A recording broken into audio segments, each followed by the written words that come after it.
Alright guys, I just wanted to do a quick recap from the two trades I took this morning on URBN before I go to lunch. As most of you know, I typically try to avoid as much as possible trading from between basically 12 to 1 p.m. I like to kind of come back from lunch at around 1:10, start scanning for some plays going into 2, but I really find the action to be pretty much useless, and I like to just spend my sort of preserve that mental capital for the close. I find a trade better at the close, and you'll get much better moves if you just sort of avoid that time frame.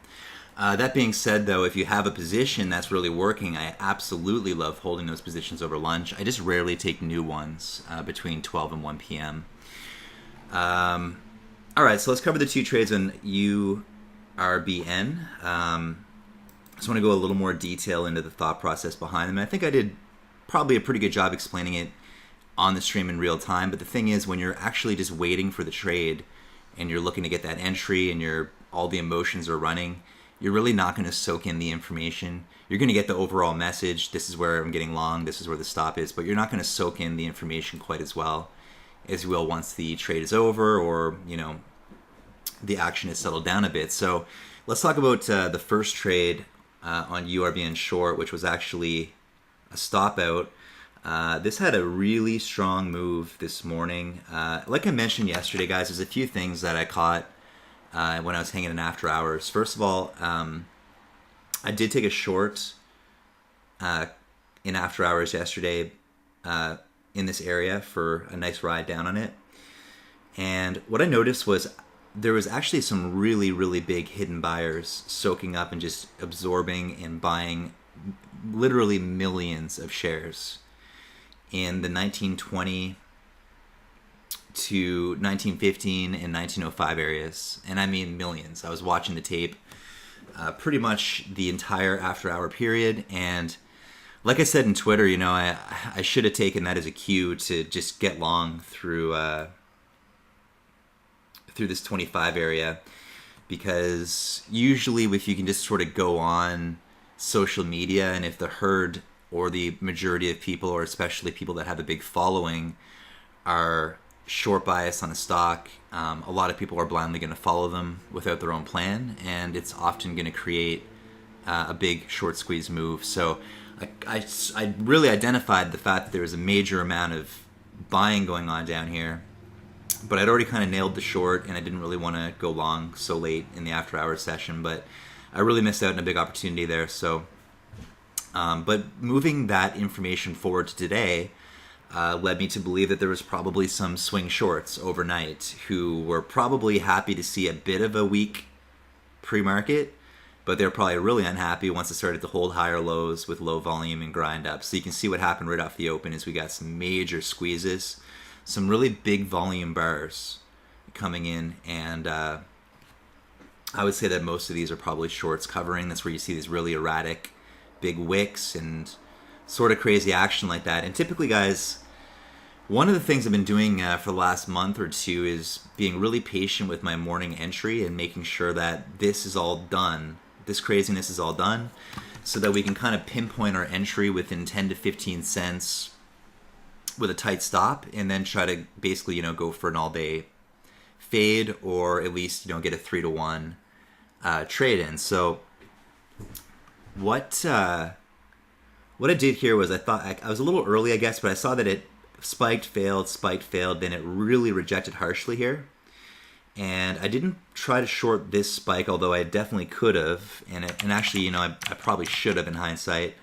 But it started to hold 40, and I knew that 40 was a big support area, and I did not want to short into it. And I'm quite positive that probably a lot of people were shorting into it, and they were absorbing a lot of shares down there. So I avoided shorting 40, and I thought I was getting a nice little discount to short on a nice spike here towards 68. So the idea here was I was kind of just anticipating that it was going to hold 40, sort of squeeze these chasers down here into VWAP, and then I was looking for it to kind of put a lower high and then look for an add on one of our usual trigger points. But the problem here is it actually ended up holding a higher low, and so I was forced to bail on this trade. So I took, as you guys know, it was just a starter position anyways. I don't size into a push like this. What I'll do is I'll take a start and have a very low risk setup, and if I stop out, it's a small loss. But if it works what I'm expecting it to do, like put the lower high and then trigger,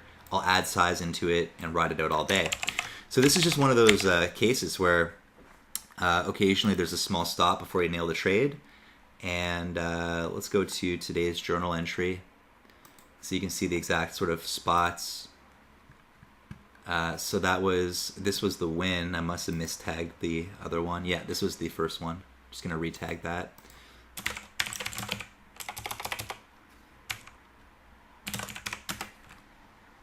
Okay, so the first trade again was basically like this. I shorted into the first pop, just small, kind of expecting or anticipating that it might just squeeze these 40 guys out and then start to weaken, and then we can add for a fade. But I actually ended up getting a small amount of profit out from 68 to 55, and then once I started to hold 70, I covered a little bit more than the rest as planned at 86.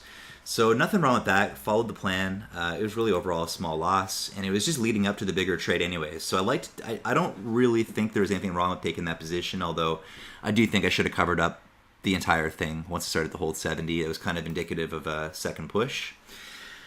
Now let's go over to the second chart. This is where I took my second position. So this tried to break out, rejected, it put a lower high in, and this is where I really feel like our trading shines this month, is not getting too carried away to chase this through. It looked like there was maybe a spot right there to short through 70. It just wasn't, for reasons that I can't even really explain for a technical reason, it just wasn't a spot that I wanted to short right away.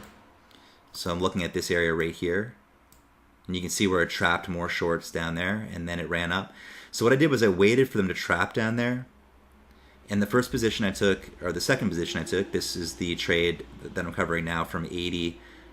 I shorted right here at 2080, and it was basically, the plan was to risk off 96.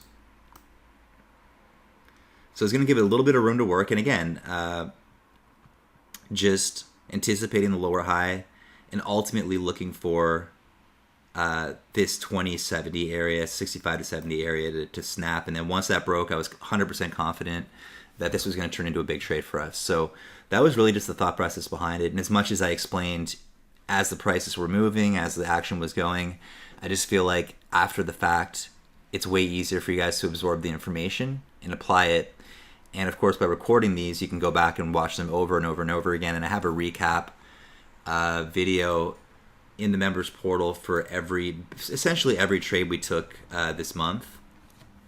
So yeah, guys, I mean, we're just continuing that trend of, yes, there may be sometimes singles or small losses or flats, but ultimately the majority of the trades this month have actually been nice home runs, doubles, triples, and home runs. So really off to a great start this month, guys. We're halfway through.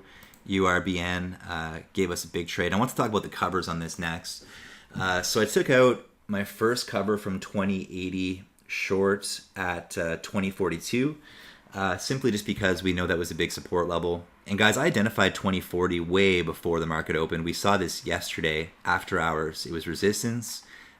Pre-market today, it became support. Again, support at 2040 before the explosive move.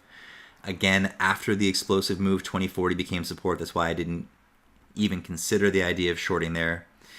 Again, the first short I took, I think part of the thought process was just I was looking for that big sort of measured halfway bounce. So you can see 2096 is kind of the top on average with this volume. 2040 is the low, and I was kind of thinking a nice measured halfway move. And I don't regret taking that position. I think it was totally worth the small risk in taking it. With the bigger picture idea of making a big trade in the end.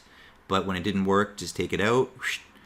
Next trigger, go right back in. 2080, absolutely nailed this thing for a point, basically, right? The covers, 2042 made sense because there was a big support area there, so I suspect that we're going to see a bit of a bounce. Sadly, I had tried to smack a little more short at 62 here. I should have just had my order out, but I didn't. You guys heard me slam the keyboard and try to hit it with a hotkey, and I missed it. Didn't bother chasing.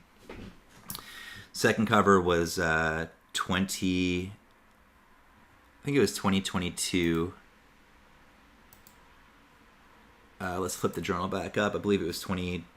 I thought it took a little off of 2022, but the next major cover was 2013. I think I actually did take a little off there at 2022. 2013 was a super nice wash. I mean, once it broke through 2040, I think I pieced a little at 2022, but once it hit that 13, I just went, yeah, I'm taking that. Really nice wash. This puts us well in the money. And then from there, it's just let it ride. You know, my usual strategy, guys, for letting winners run. I'm not going to mention in this video because it's a very specific strategy that is outlined in our members portal, and I'm going to actually link you to it so you can watch the video over lunch. But it's not a public video, and I think I'll probably pop this one on YouTube since I'm trying to put out a little more content here and there. Unfortunately for me, guys, my final cover on this, and I say unfortunately, it was a super nice trade, but it was 1992, and as you guys know that we're watching, it was kind of an accident. I was mentioning that I wanted a cover on the 20 snap at 1992, but ultimately I wanted to hold a small amount of shares over lunch with a defined stop that I had based on the strategy that I mentioned earlier, and I put out an order way before, and I totally forgot to cancel it. It filled me. Either way, 32 cents off the low today, so not too bad, but I'm definitely not afraid to say that I made a little bit of a mistake there, fat-fingered the exit, so it happens, guys. Either way, it's such a great trade and a great start to the day. Congratulations, everybody. Next on my radar for today is going to be IDXG, which I haven't attacked yet. I'm also watching dry ships. RADA was an easy short, but it didn't give the pop I wanted to enter. And I'll cover a few more ideas as usual, guys, once we get back from lunch. But congratulations on a really good morning, and I'm looking forward to trading this afternoon with you. So take a lunch break, guys. Update your journals. Make sure you're tracking all of your trades, and we'll see you soon.